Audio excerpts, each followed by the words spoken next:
Ma'am, Davao City Mayor Baste Duterte over the weekend sa isang Rage Coalition rally blasted President Marcos anew.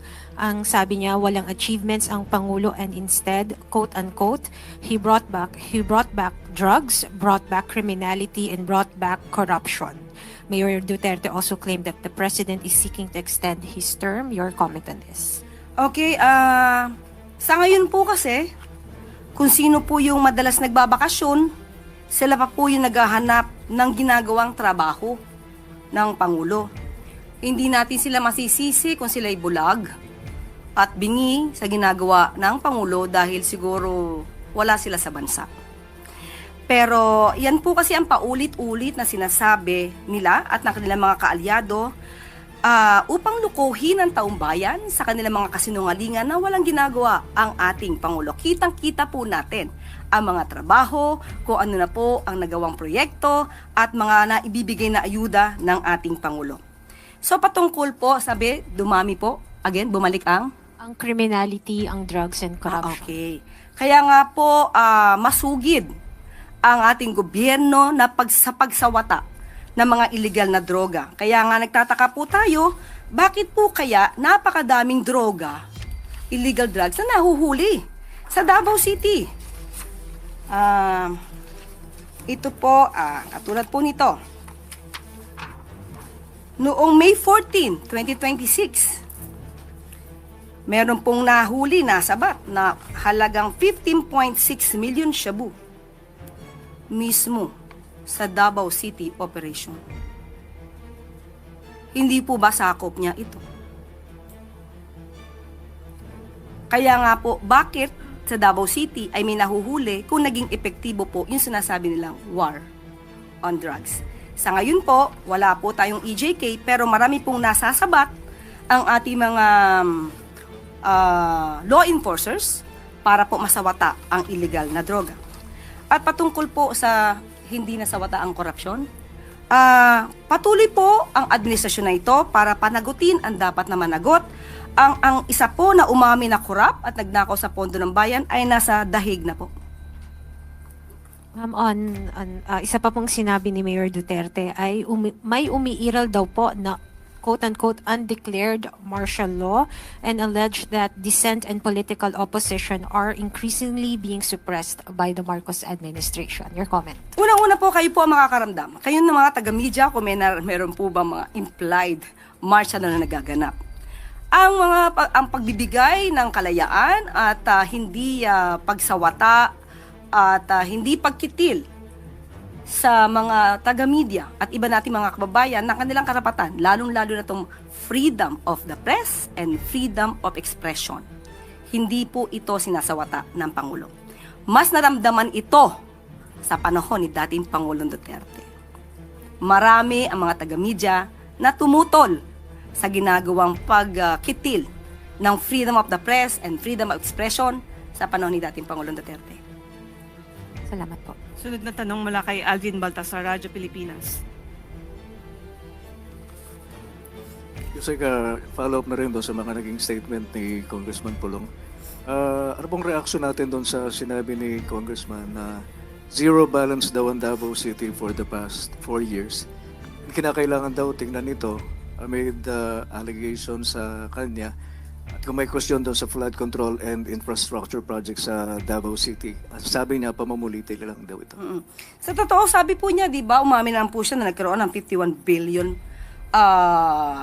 pesos na inilaan para sa Davao City, para sa flood control projects. Pero ba't nga ba bumabaha pa rin sa Davao City? Pero kasinungalingan po ang sinasabing zero budget ang Davao City for the past 4 years. Ito po ang statement ng DBM. Representative Paulo Duterte's claim that Davao City has Davao City has zero budget for the past 4 years is not supported by the national government's released data. According to records for fiscal year 2023 to 2026 as of May 17, Davao City received at least 7.856 billion pesos in national government support for programs and projects. This includes national tax allotment. It will also include special shares, fire code fees, and regular operating requirements. 7.440 billion pesos came from identified NGA programs and projects, including farm-to-market roads, health facilities, justice and civil defense facilities, PRC infrastructure, DPWH infrastructure programs, basic education facilities, the DSWD 11 Learning Institute, and the Davao Public Transport Modernization Project. An additional 146.21 million pesos came from LGSF project type support, including financial assistance to LGUs, the Barangay Development Program, and the Green Program. So, hindi po totoo na walang budget or zero budget ang Davao City. Ang Davao City po ay isa sa mga syudad at isa sa mga area na talaga pong inaalagaan ng ng administrasyon at ng Pangulong Marcos Jr. Ito po, Yusek, from 2023 to 2026 po, ano? Yes po. Hindi po, Yusek. Sunod, follow-up question mula kay Chris Jose Remate. Ma'am, follow-up lang po yung kay Tina Maralit. Yun po sa mga sinabi po ni Mayor Baste, paano nyo po siya i-describe? Lalo na po alam natin na marami pa rin pong supporters ang mga Duterte. And ma'am, yung, kung ano po yung mga sinasabi niya, may balak po ba na kasuhan? Or hayaan na lang ang isang Mayor Duterte na magsalita against kay Presidente po? NBI po, PNP, kung may nilalabag na batas, kung may kasinungalingang ibinibigkas para magulo ang bayan, sila na po ang dapat na mag-imbestiga rito. Ang mga binabanggit ni Mayor Baste, alam po natin na ito'y walang katotohanan. Ito ay pawang pananira lamang at yan ang gusto niyang i-amplify sa kanya mga kaalyado para palabasin na ang Pangulo ay walang ginagawa. Pero yan po ay taliwas sa katotohanan. Salamat po. Sunod na tanong mula kay Annalise Soberano, Bombo Radyo. Yusek, good afternoon po. Yusek, sa July 6, sisimula na po ng Senate Impeachment Court ang trial laban kay BP Sara. Naniniwala po ba ang Malacanang na sapat ang mga ebidensyang naiharap sa ngayon laban kay BP Sara upang mabigyang katwiran ang impeachment sa harap ng Senado? Ang Malacanang, ang palasyo at ang Pangulo ay hindi po magbibigay na anumang prejudgment. Ang mga ebidensya ay dapat na maisiwalat ng buo kapag ka nagkaroon na po ng impeachment trial. At tao na po ang maghuhusga, maliban po of course sa mga senator judges. Sila na po ang maghuhusga kung ano po ang nilalaman ng mga ebidensya at kung dapat bang managot ang isang vice-presidente sa mga akusasyong ibinabato sa kanya. Follow up lang din, Yusek. Kung may lumabas po na bagong ebidensya sa pagdinig ng Senado na mag-uugnay din po sa ibang mga opisyal ng pamahalaan, susuportahan po ba ito ng palasyo ang malawak na investigasyon, anuman ang kanilang partidong, pampolitika o kaalyado man ng gobyerno? Isa sa itinataguyod ng administrasyon na ito ni Pangulong Marcos Jr. ay managot ang dapat na managot. Hindi po tutulugan kung may mga nangyari na pagtulog sa pagpapanagot ng mga sangkot sa mga nakaraang administrasyon. Hindi po yan ang gagawin ng administrasyon na ito. Sinimulan niya pong magpaimbestiga ng tungkol sa korupsyon. Dapat po ay magtuloy-tuloy po ito. Kahit na matapos ang kanyang termino, sana magtuloy-tuloy at yung dapat na managot ay hindi mapakawalan. Sunod na tanong mula kay Katrina Domingo, ABS-CBN. Undersecretary, first about po dun sa sinabi ng NBI over the weekend that they expect more ICC warrants of arrest to be released soon. Ano po yung magiging directive o stance ng Malacanang once na ma-release na itong mga karagdagang warrants of arrest, presumably against yung other co-perpetrators ng dating Pangulo? Ang pagsasabi po na maaari magkaroon pa ng pag-issue ng warrants of arrest ay expected ito dahil marami pa pang co-perpetrators. At pero sa ngayon ay wala pong na ibibigay na anumang impormasyon kung may paparating. Kung ano man ang stance ng gobyerno sa ngayon, ganun pa rin po ang ipapatupad. Yung isa po kasing co-perpetrator, Senator Bongo, is also a sitting senator. This time around, based on the experience that we've had earlier this month, dapat po bang mag-step back ulit yung NBI kung sakaling ilalagay po ulit ng Senado si Senator Bongo under protective custody, similar nung ginawa nila kay Senator De La Rosa? Sa ngayon, hindi po natin masasagot. We do not want to speculate on that matter. Kapag lumabas na po siguro ang warrant of arrest kay Senator Bongo. Ano na lang po yung ibang mechanisms in place to make sure na hindi na po mauulit yung nangyari last week or earlier this month na medyo naging magulo yung sitwasyon sa Senado? Actually, hindi naman siya magulo kung walang nagpagulo. Well, anyway, kung ano po ang mandato ng DOJ at nang naaayon sa batas, yun lamang po at walang i-violate na rules ang ating gobyerno. Ma'am, on a slightly different topic, kakapasok lang po kasi nung balita just a few hours ago. Si Dr. Tony Leachon filed plunder technical malversation raps against Executive Secretary Ralph Recto. I understand also DOJ Secretary Vida and also former Budget Secretary Toledo. Ano po yung comment ng palasyo dito sa kaso wherein Dr. Leachon questions the diversion of 167 billion in PhilHealth funds? Lahat naman ng tao ay may karapatan na magsampa ng kaso. Ang tanong na lamang dyan ay ito ba ay mananalo o ito ba ay madidismiss? So, hintayin na lang po natin. Sunod na tanong mula kay Samuel Medinilla, Business Mirror. Good afternoon, ma'am. Magpa-follow up lang ako kung meron na po kayang schedule yung next LEDAC meeting. And confident pa rin po ba kayong Malacanang na mapapasa yung 21 priority bills by June as targeted by President Marcos? Ipagpaumanhin, Sam, hindi pa po tayo nabibigyan ng anong detalye kung anong schedule ng LEDAC meeting. Pero kung ang tinatanong mo ay kung maaayos pa ba o magiging ayon sa priority bills ng Pangulo, sa Pangulo po ay wala po tayong issue. Wala po tayong issue dahil kung anong nais ng Pangulo para sa taong bayan, yan po ang nais niyang mangyari. Pero hindi po natin masasagot kung hanggang saan ang kakayahan ng Senado sa ngayon. Bali, ang Senate po ba yung may issue na tinutukoy po nila? Sila naman po yung merong issue sa ngayon.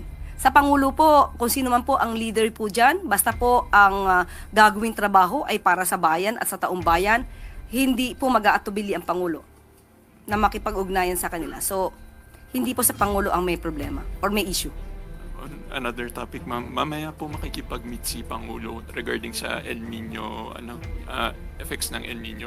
Ano po kaya yung mga expected na pag-uusapan during po that meeting? Of course, yung mga plano. Dahil alam naman natin anong epekto ng El Nino. But definitely, yung detalye niyan, ibibigay ko po sa inyo sa susunod na briefing. Thank you po, ma'am. Sunod na tanong mula kay Chloe Hufana, Business World. Afternoon, Yusek. DBCC or econ managers are here in the palace right now. May we know po kung ano agenda nila with the president? Again. Econ managers are present here in the palace right now. Magkakaroon po kasi ng meeting mamaya with the BSP. May we know po ano agenda nila? Of course, pag-uusapan ang mga nangyayari sa ating kabaligiran. Mga issue about inflation, about economy. So, pag-uusapan po yan. Follow up na lang po dun sa peso kanina about Governor Remolona's statement na a 63.50 peso to $1 could be acceptable. Earlier this year, ma'am, sabi natin na 60 pesos is already, ayaw natin umabot ng 60, pero ngayon nasa hovering around 62 na. Does the palace echo, ma'am, yung sentiment ng BSP na 63.50 could still be tolerable? Okay. Ang economic team po kasi at ang BSP po ay nagtrabaho in sync, no? In maintaining microeconomic stability and safeguarding the purchasing power of the Filipinos. So lahat po ay dapat na gawin. Sa lahat na makakaya ay dapat na gawin para mapigilan, di ba? Ang pagbaba ng value ng peso dahil alam naman natin kung anong kinakaharap natin. Hindi lang ito lokal na problema, kundi kumakaharap tayo sa isang global oil prices, maliban pa po sa mga panggugulo ng ibang mga grupo sa ating gobyerno. So ilan lamang to sa mga factors. At naniniwala pa rin po ang ating pamahalaan sa ginagawa po ng BSP. Ma'am, on the executive side, ano pong ginagawa ng executive to help cushion Filipinos from the continued weakness of the peso? Kaya nga po magkakaroon ng meeting mamaya at kapag ka po natapos na yung meeting, magbibigay po tayo ng update. Ma'am, other topic, ma'am. How does Malacanang respond to concerns that international political risk firms are now framing Philippine political tensions as a governance and institutional risk issue rather than just a domestic political feud? Well, isang aspeto ng demokrasya ay magkakaibang views, magkakaibang opinion. Pero iba po kasi yung mga tao ang nais lamang talaga ay manira at gumiba ng gobyerno para sa pansariling ambisyon at pansariling interes. So yun po ang dapat nating pinipigilan. Pero sa ngayon po, ang gobyerno, ang economic team ay patuloy sa pagtatrabaho, patuloy din po na nais na mapanagot ang dapat na papanagot at yan po ang isa sa mga dapat makita, especially ng investors na ang gobyerno ngayon, ang administrasyon ito, ay hindi po nagko-cover up ng mga anomalya o tungkol sa korupsyon. So, political tensions and political noise come and go. But economic fundamentals endure. So, tuloy-tuloy lamang po ang pagtatrabaho. Pasensya na, ma'am. Last question. Is the administration concerned that prolonged uncertainty surrounding VP Sara and the ICC could weaken economic confidence or distract from the government's legislative and economic agenda? Ang palasyo ayaw maniwala na ganyan na magkakaroon ng negatibong epekto dahil kung ang isinasagawa ngayon ay para makita kung may pananagutan ang ilang tao, mas magandang makita natin ang positibo rito dahil mas nilalabanan natin ang mga tao na maaaring sangkot sa korupsyon.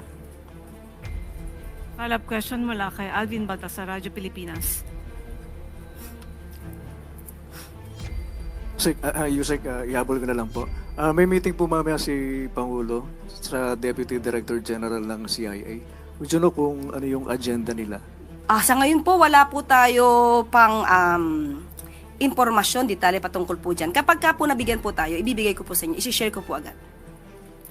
Sunod na tanong mula kay Christian Yusores, DZMM.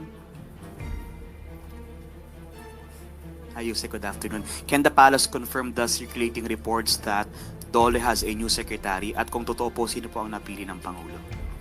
Inunahan mo ako, Christian. Dapat announcement ko yan. Well, anyway, announcement po. Itinalaga ni Pangulong Ferdinand R. Marcos Jr. bilang Acting Secretary ng Department of Labor and Employment o DOLE, si dating Senator Francis Tolentino. Tiwala si Pangulong Marcos Jr. na mapamumunuan ni incoming Acting Secretary Tolentino ang DOLE dahil sa kanyang kakayahan at malawak na karanasan sa paghawak ng mahalagang tungkulin sa pamahalaan lokal o nasyonal. Nakatakdang manumpa bilang bagong kalihim ng DOLE si incoming Acting Secretary Tolentino kay Pangulong Marcos Jr. mamayang hapon dito sa Malacanang. Follow-up lang po, ma'am. Ano pong naging status ni Secretary Laguesma? Did he resign o niremove po siya sa pwesto? Dahil po sa kanyang health condition, kaya po kailangan po na magkaroon at magtalaga ng Acting Labor Secretary. But will he be appointed to a different post, ma'am? Hindi ko po maaaring pangunahan ng Pangulo at kung ito naman po ay may concern sa kanyang health condition, of course, kailangan po natin malaman kung kakayanin pa ng kanyang kalusugan. One last na lang, ma'am. Can you also confirm the information that DILG Secretary John Vic Remulla will be out of the department soon and will be replaced by former DILG Secretary Benhur Avalos? Wala po nakakarating sa ating ganyang balita. Thank you, ma'am. Okay, maraming salamat. Malacanang Press Corps. Sunod naman ang mga tanong mula sa regional media. From Ilocos Region, kay Janice Hidalgo ng Pangasinan Online Today. What is the government's position on reports that some local government units appear not to be following the administration's call for austerity measures with some allegedly showing double standards? Okay, mas maganda po siguro kung may detalye patungkol dyan, malaman natin kung anong ahensya dyan ang hindi sumusunod sa utos ng Pangulo. Sunod na tanong mula kay Buds Agtalaw ng Energy FM Dagupan. Dahil sa mga developments sa Senado sa kasalukuyan, may epekto po ba ito sa mga nakahandang programa ng pamahalaan? May inaasahan bang aksyon ang palasyo mula sa Senate leadership upang mapanatili ang tiwala ng publiko? Katulad ng sinabi po natin, ang papapalit ng liderato sa Senado ay kanila po itong pagpapasya. Hindi po ito pinapakialaman ng ating Pangulo. At ano yung huling katanungan? Ano yung sumunod?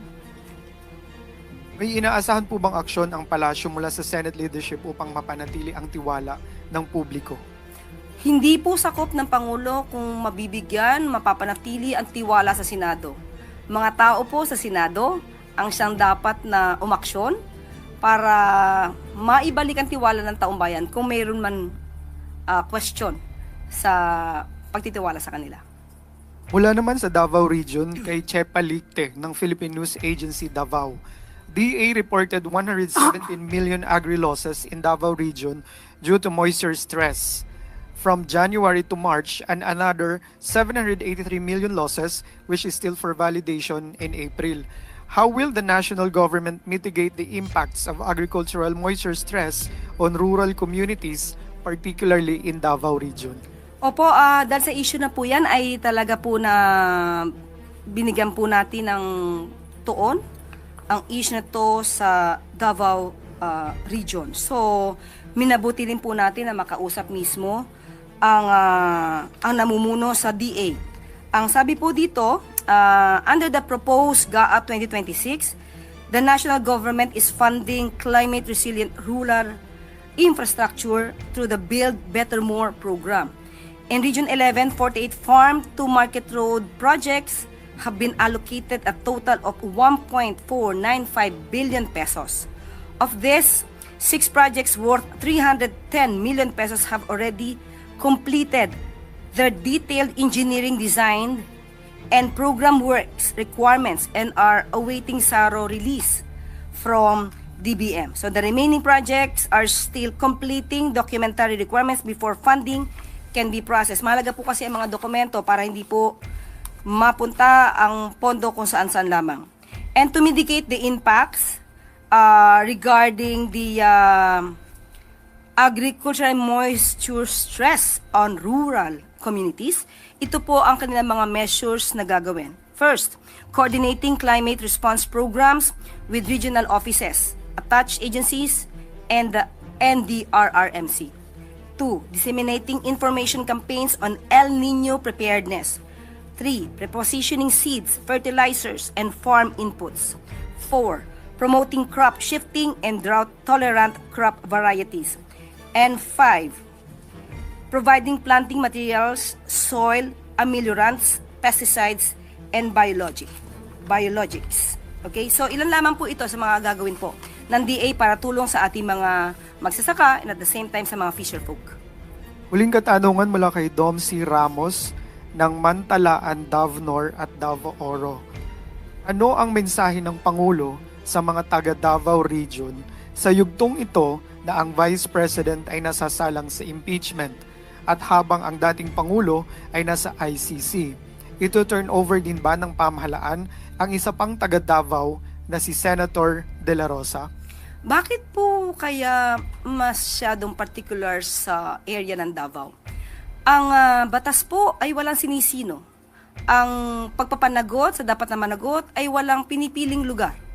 So, sa lahat po ng Pilipino, hindi lang po sa mga taga Davao, lagi lamang po tayong maging mapagmatsyag at maging mapanuri. Kung dadalhin si Senator Bato, tandaan po natin siya ay tinaguri ang co-perpetrator sa crimes against humanity. So, ang pagpapadala sa kanya sa ICC ay para mabigyan ng hustisya. Both sides, ang mga akusado at ang mga biktima. Di umano. Wala nang katanungan, balik sa Yusek Claire. Maraming salamat. At bago tayo magtapos, isang bata mula sa Mindanao na may cancer. Walang binayaran sa pagpapagamot dahil sa zero balance billing. Saan mang sulok ng bansa, ramdam ang kalinga ng pamahalaan pagdating sa kalusugan ng taumbayan. Alinsunod ito sa utos ni Pangulong Ferdinand R. Marcos Jr. na tiyakin na lahat ng Pilipino ay may access sa dekalidad na serbisyong medikal. Inatasan ni Pangulong Marcos Jr. ang Department of Health sa pangunguna ni Secretary Ted Herbosa na palakasin at palawakin pa ang implementasyon ng zero balance billing sa lahat ng DOH hospitals sa bansa. Lahat ng pasyente ay may pag-asang gumaling nang hindi nag-aalala sa mga bayarin. Dahil sa direktibang ito, isang batang may sakit na cancer ang naabot ng tulong sa Zamboanga City Medical Center, hindi nahadlang ang kawalan ng budget sa pagpapagaling. Lahat ay sagot na ng zero balance billing. Dahil sa bagong Pilipinas, bawat buhay ay mahalaga. May God kami, Sen. Kasi, start ya siya sa ele programa, ma'am. Hindi kami tatormenta di amon financial. Sa ating mga DOH na ospital, wala nang babayaran ang pasyente dahil bayad na ang bill ninyo. Alinsunod sa mandatong ito, ramdam ang akses sa serbisyong pangkalusugan sa mga DOH hospitals hanggang Mindanao, tulad na lamang ng DOH Zamboanga City Medical Center na katuwang ng mag-inang Flora at Lucas. Last year kami sabi, kay Chene Ele, Wilms tumor. Amo kaya abla ka na mo, necesita daw man undergo na chemo. Tormento, sabi ko, pero tangkaya lang mo. Amukel, yare sa langgad kami, nakidali okay. Akabor, tormento, kay especially na financial, tormento gad ele, ma'am. Tuloy-tuloy ang chemotherapy ni Lucas para sa kanyang paggaling. At kahit pabalik-balik ang mag-ina para sa chemotherapy session, pati na admission, ay zero ang kanilang bill. Ang zero balance billing, ma'am, bigante gad sa kanamon ayuda, ma'am, especially kanamon, ngay gad kami, Sen. Kasi once man admit, alegre kami kasi pwede kami man focus ara na baby. Kasi zero billing man, may kami ko sa paga, masing 1 peso.